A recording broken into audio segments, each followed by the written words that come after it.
Hello दोस्तों, मैं Parveen Singh education field YouTube channel में आप सभी लोगों का स्वागत करता हूं। आज हम फिर से अफ्रीका महाद्वीप का दूसरा पार्ट लेकर आए हैं। इससे पहले मैंने अफ्रीका महाद्वीप के बारे में एक पार्ट डिटेल से अपलोड कर दिया है। आज उसी क्रम में हम आगे बढ़ते हुए दूसरा पार्ट लेकर आएंगे अफ्रीका महाद्वीप के बारे में। आइए देखते हैं अफ्रीका महाद्वीप का दूसरा पार्ट।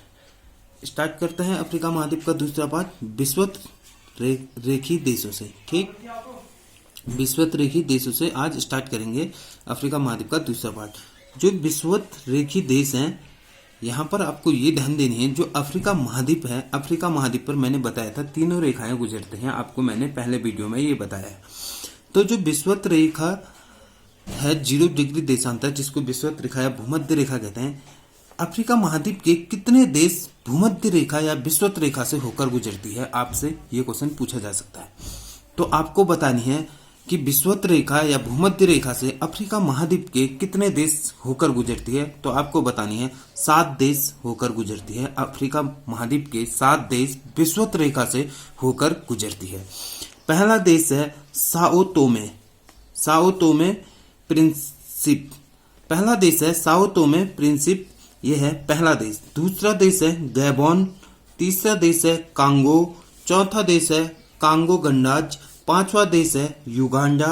छठा देश है केनिया और 7वां देश है सोमालिया। ये 7 देश जो है ये अफ्रीका महाद्वीप के जो ये 7 देश हैं, ये विषुवत रेखा से होते हुए गुजरती है। आपको ये ध्यान देनी है। ठीक है, आपसे पूछा जाएगा, देश ना भी पूछे तो आपसे पूछा जा सकता है कि विषुवत अफ्रीका महाद्वीप के विषुवत रेखा से कितने देशों से अफ्रीका महाद्वीप के विषुवत रेखा होकर गुजरती है। तो आपको ये बतानी है 7 देश होकर गुजरती है।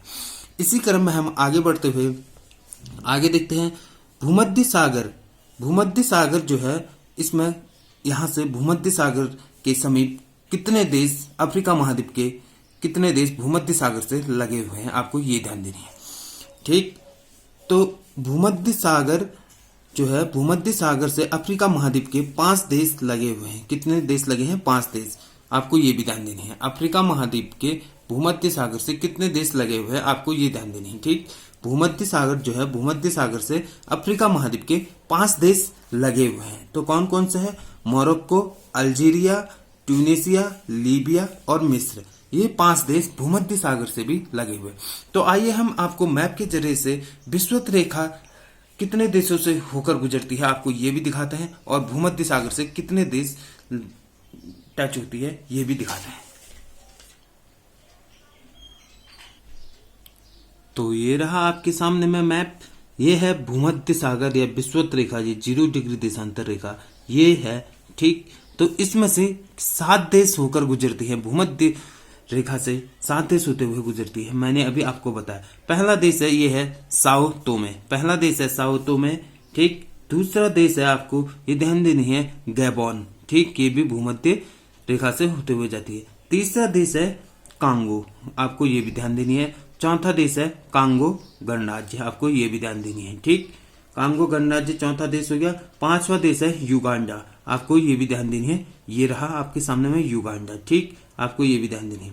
7वां देश है केनिया, ये आपके यहाँ पर स्थित है केनिया, 6ठा देश। और 7वां देश है सोमालिया यहाँ पर स्थित है। ये है 7 देश जो भूमध्य रेखा से होते हुए गुजरती है। भूमध्य रेखा इन 7 देशों से होकर गुजरती है। आपको यह ध्यान देनी है।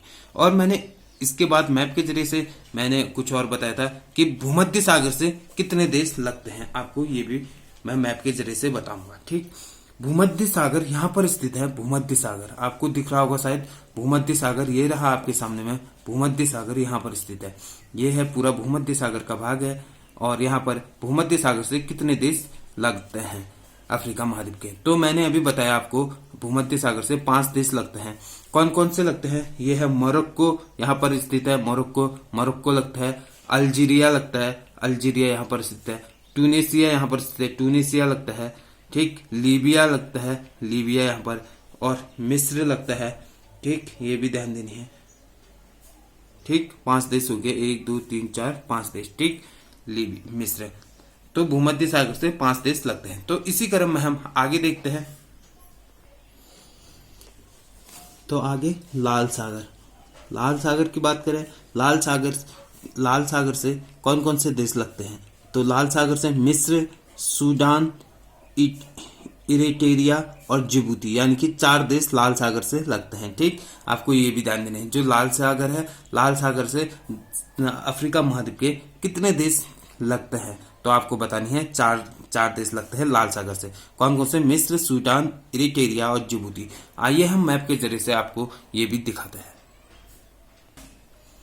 तो ये रहा आप लोगों के सामने में लाल सागर। आपको दिख रहा होगा लाल सागर यहाँ पर स्थित है। ये है लाल सागर आपके सामने में, यहाँ पर स्थित है लाल सागर। ठीक, तो लाल सागर से अफ्रीका महाद्वीप के कितने देश लगते हैं, आपको ये ध्यान देनी है। लाल सागर से पहला लगता है मिस्र, यहाँ पर स्थित है। मिस्र के बाद दूसरा लगता है सूडान, सूडान के बाद लगता है इरिट्रिया, इरिट्रिया के बाद लगता है जिबूती, यहाँ पर स्थित है जिबूती, ये छोटा सा यहाँ पर जिबूती। तो ये 4 देश लाल सागर से टच होते हैं। और आगे चलते हैं, इसी क्रम में हम आपको कुछ और ले चल बताते हैं। तो मिस्र, ये मिस्र के बारे में कुछ जानकारी लेते हैं। मिस्र भूमध्य सागर और लाल सागर दोनों के साथ सीमा बनाता है। एकमात्र देश है अफ्रीका महाद्वीप का, एकमात्र देश जो भूमध्य सागर और लाल सागर के साथ, दोनों के साथ इसकी सीमा लगती है। ठीक, सीमा लगती है मिस्र की। मिस्र की भूमध्य सागर और लाल सागर के साथ सीमा लगती है, यानी कि दोनों भूमध्य सागर और लाल सागर भी टच होते हैं मिस्र से। तो आइए हम ये भी दिखाते हैं आपको।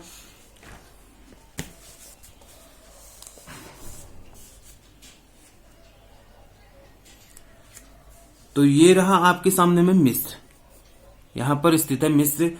मिस्र मैंने बोला था, मिस्र जो है लाल सागर और भूमध्य सागर दोनों से टच होती है। अफ्रीका महाद्वीप का एकमात्र देश है जो भूमध्य सागर और लाल सागर को टच होती है। ठीक, तो ये है भूमध्य सागर आपके सामने में यहाँ पर स्थित है, और लाल सागर। एकमात्र देश है मिस्र जो भूमध्य सागर और लाल सागर को स्पर्शित करती है। ठीक है, ये भी आपको ध्यान देनी है। तो इसी क्रम में हम आगे देखते हैं। तो आगे देखते हैं पर्वत। अफ्रीका महाद्वीप के कुछ महत्वपूर्ण पर्वतों के बारे में हम जानकारी लेंगे। ठीक, तो पर्वत होता क्या है? सबसे पहले हम पर्वत को हल्के तौर पर डिफाइन करेंगे। तो पर्वत होता क्या है, आपसे पूछा जाए। पर्वत वह होता है जो पृथ्वी की भूसतह पर प्राकृतिक रूप से ऊंचा उठा हुआ हिस्सा को पर्वत कहा जाता है। ठीक, पृथ्वी की भूसतह पर प्राकृतिक रूप से ऊंचा उठा हुआ हिस्सा क्या होता है? पर्वत कहा जाता है। और ज्यादातर जो ये पर्वत होता है पहाड़ों से भी बड़ा होता है, आपको ये ध्यान देना है। पर्वत जो होता है पहाड़ों से भी बड़ा होता है, और जो पर्वत है वह क्या होता है? एक लगातार क्रम में होता है, यानी कि सामूहिक क्रम में होता है पर्वत। ठीक, नॉर्मल तरीके से आपको पर्वत इसे कहते हैं। ठीक, लगातार क्रम में होता है और पहाड़ों से बड़ा होता है। ठीक, यह पर्वत कहा जाता है। तो सबसे पहले देखते हैं हम पर्वत में तो माउंट कीनिया पर्वत के बारे में जानकारी लेते हैं। अफ्रीका महाद्वीप के कुछ महत्वपूर्ण पर्वत है माउंट कीनिया। एकमात्र पर्वत जिससे होकर विषुवत रेखा गुजरती है, यह कीनिया में स्थित है, आपको ये ध्यान देना है। ठीक, माउंट कीनिया जो पर्वत है अफ्रीका महाद्वीप का, जो माउंट कीनिया पर्वत है वहां से विषुवत रेखा होकर गुजरती है और यह कीनिया में स्थित है। तो आपको ले चलते हैं मैप के जरिए से, माउंट कीनिया पर्वत दिखाते हैं आपको। तो ये रहा आपके सामने माउंट कीनिया पर्वत, यहाँ पर स्थित है माउंट कीनिया पर्वत जो केनिया पर ही स्थित है। ठीक, माउंट कीनिया पर्वत केनिया पर ही स्थित है। यह एकमात्र पर्वत है जो विषुवत रेखा इसी पर्वत से होते हुए गुजरती है, यानी कि 0 डिग्री जो रेखा है यह इसी पर्वत से होते हुए गुजरती है, माउंट कीनिया पर्वत से। यह ध्यान देनी है। आपसे पूछा जा सकता है क्वेश्चन कि विषुवत रेखा किस पर्वत से होकर गुजरती है, तो आपको बतानी है माउंट कीनिया पर्वत से होकर गुजरती है। जो माउंट कीनिया पर्वत है इसकी ऊंचाई की बात करें तो 5199 मीटर है इसकी ऊंचाई। ठीक, यहाँ पर स्थित है, आपको यहाँ ये ध्यान देनी है, ये है माउंट कीनिया पर्वत। ठीक, यहाँ पर ये मैप के जरिए से बहुत जरूरी है मैप को देखना, कि ताकि आपको पता चले कौन सी चीज कहाँ पर स्थित है? तो यहाँ पर स्थित है माउंट केनिया पर्वत, जो केनिया पर स्थित है। ठीक, आपको ये ध्यान। तो इसी क्रम में हम आगे चलते हैं। तो इसी क्रम में हम आगे देखते हैं किलिमंजारो। किलिमंजारो जो पर्वत है, किलिमंजारो, यह तंजानिया पर स्थित है। तंजानिया पर किलिमंजारो, और अफ्रीका महाद्वीप की सर्वोच्च चोटी है किलिमंजारो। आपसे ये क्वेश्चन पूछा जा सकता है कि अफ्रीका महाद्वीप जो है, अफ्रीका महाद्वीप की सर्वोच्च चोटी कौन सी है? तो आपको सीधी सीधी बतानी है, किलिमंजारो अफ्रीका महाद्वीप की सर्वोच्च चोटी है। आपको ये ध्यान देनी है। किलिमंजारो तंजानिया पर स्थित है, तंजानिया देश पर स्थित है, और यह अफ्रीका महाद्वीप की सर्वोच्च चोटी है। तो आइए हम किलिमंजारो को हम मैप के जरिए से आपको दिखाते हैं। तो यहाँ पर स्थित है किलिमंजारो, जो तंजानिया देश पर स्थित है। किलिमंजारो ये है आपके सामने में, किलिमंजारो आपको दिख रहा होगा शायद, ये है किलिमंजारो आपके सामने में, आपको अच्छे से देखनी है। ये है किलिमंजारो, यहाँ पर स्थित है अफ्रीका महाद्वीप की सर्वोच्च चोटी, जो किलिमंजारो है यहाँ पर स्थित है अफ्रीका महाद्वीप की सर्वोच्च चोटी। इसकी ऊंचाई की बात करें तो 5,895 मीटर है। 5,895 मीटर है किलिमंजारो की ऊंचाई, ठीक, मीटर। यह तंजानिया देश पर है किलिमंजारो, और यह अफ्रीका महाद्वीप की सर्वोच्च चोटी है। तो आपको ये भी ध्यान देनी है। तो इसी क्रम में आगे देखते हैं। तो नेक्स्ट देखते हैं माउंट एटलस। माउंट एटलस पर्वत, नेक्स्ट देखते हैं माउंट एटलस पर्वत जो है ये मोरक्को पर स्थित है। कहां पर स्थित है? मोरक्को पर स्थित है माउंट एटलस पर्वत। यह एक नवीन मोरदार पर्वत है। यह कैसा पर्वत है? नवीन मोरदार पर्वत है। इसकी सर्वोच्च चोटी की बात करें तो उच्च एटलस यानी कि ग्रेट एटलस इसकी सर्वोच्च चोटी है। माउंट एटलस पर्वत मोरक्को पर स्थित है, और यह नवीन मोरदार पर्वत है। और इसकी सर्वोच्च चोटी की बात करें तो उच्च एटलस यानी कि ग्रेट एटलस है। तो आपको मैप के जरिए से माउंट एटलस पर्वत दिखाते हैं। तो यहाँ पर स्थित है माउंट एटलस पर्वत, आपको दिख रहा होगा, ये यहाँ पर स्थित है माउंट एटलस पर्वत, ठीक। मोरक्को पर स्थित है, मोरक्को पर स्थित है माउंट एटलस पर्वत। और माउंट एटलस पर्वत की सर्वोच्च चोटी की बात करें तो उच्च एटलस यानी कि ग्रेट एटलस यहाँ पर स्थित है, ठीक। आपको ये ध्यान देनी है। यानी कि माउंट एटलस पर्वत जो है किस देश पर स्थित है, ये पूछा जाए तो मोरक्को पर स्थित है, अफ्रीका महाद्वीप की, ठीक, मोरक्को पर स्थित है। और यहाँ की सर्वोच्च चोटी, माउंट एटलस की सर्वोच्च चोटी की बात करें तो उच्च एटलस यानी कि ग्रेट एटलस, ठीक। तो इसी क्रम में हम आगे देखते हैं। तो आगे ले चलते हैं आपको डेकन्सबर्ग। डेकन्सबर्ग पर्वत श्रेणी के बारे में कुछ आपको जानकारी देते हैं। जो डेकन्सबर्ग पर्वत श्रेणी है, डेकन्सबर्ग, यह दक्षिण अफ्रीका देश में है, ठीक। दक्षिण अफ्रीका देश पर स्थित है डेकन्सबर्ग, दक्षिण अफ्रीका देश में स्थित है।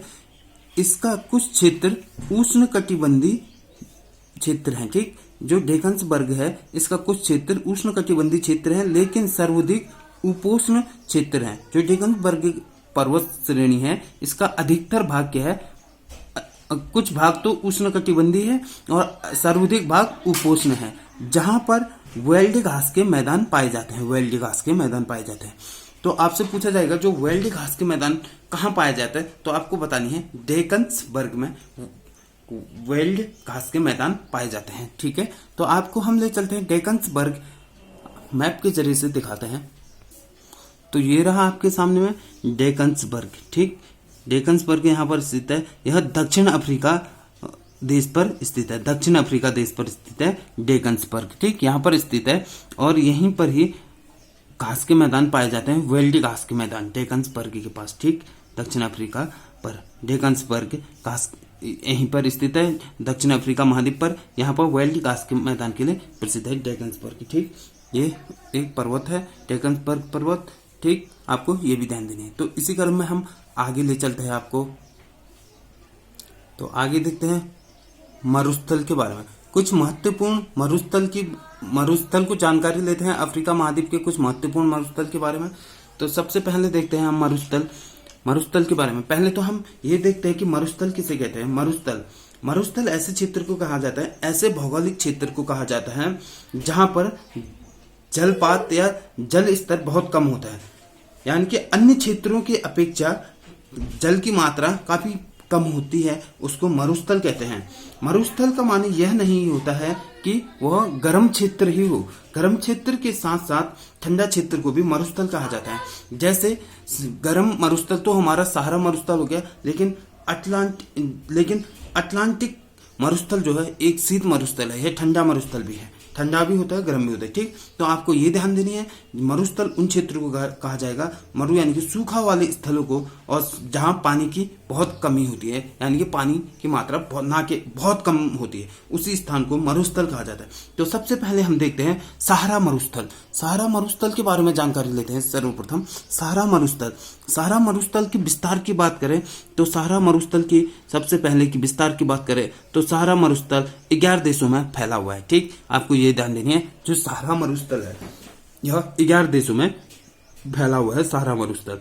और इसकी क्षेत्रफल की बात करें तो 92 लाख वर्ग किलोमीटर है। ठीक, जो सहारा मरुस्थल है विश्व का सबसे बड़ा मरुस्थल है। यह 11 देशों में फैला है। इसका अफ्रीका महाद्वीप पर स्थित है, अफ्रीका महाद्वीप के उत्तरी भाग पर स्थित है सहारा मरुस्थल। यह 11 देशों में फैला हुआ है। ठीक, आपको ये ध्यान देनी है। और 92 लाख वर्ग किलोमीटर इसका विस्तार है सहारा मरुस्थल का, आपको ये भी ध्यान देनी है। और यह सहारा मरुस्थल गर्म मरुस्थल है, आपको ये भी ध्यान देनी है। ठीक, और अटलांटिक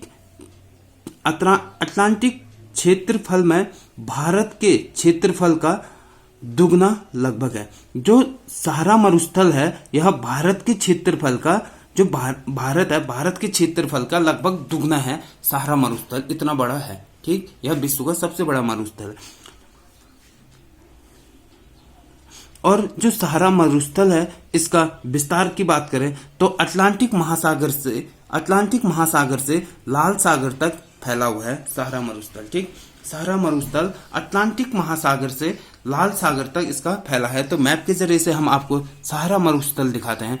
ये है सहारा मरुस्थल, आपके सामने में सहारा मरुस्थल अटलांटिक महासागर यहाँ पर स्थित है, अटलांटिक महासागर यहाँ पर स्थित है, और अटलांटिक महासागर से लाल सागर तक इसका फैला हुआ है। ठीक, ये है लाल सागर तक।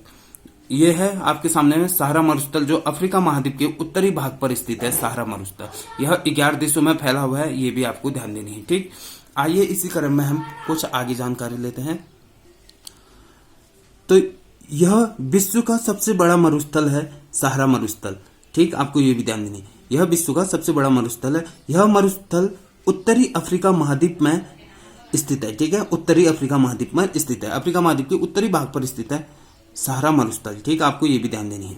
इस मरुस्थल से होते हुए कर्क रेखा गुजरती है, यह का प्रमुख जीव ऊंट है। ठीक है, आपको ये भी ध्यान देनी है, सहारा मरुस्थल से कर्क रेखा होते हुए गुजरती है। ठीक, कर्क रेखा गुजरती है सहारा मरुस्थल से, आपको ये भी ध्यान देनी है। और यहाँ का प्रमुख जीव होता है ऊंट। ठीक, सहारा मरुस्थल में जो प्रमुख जीव क्या होते हैं, ऊंट होते हैं, ये भी ध्यान देनी है। और सहारा मरुस्थल से कर्क रेखा होते हुए गुजरती है, आपको ये भी ध्यान देनी है। आगे ले चलते हैं आपको नामीबिया मरुस्थल के बारे में। नामीबिया मरुस्थल के बारे में कुछ जानकारी लेते हैं आपके सामने में। तो आइए देखते हैं नामीबिया मरुस्थल के बारे में कुछ।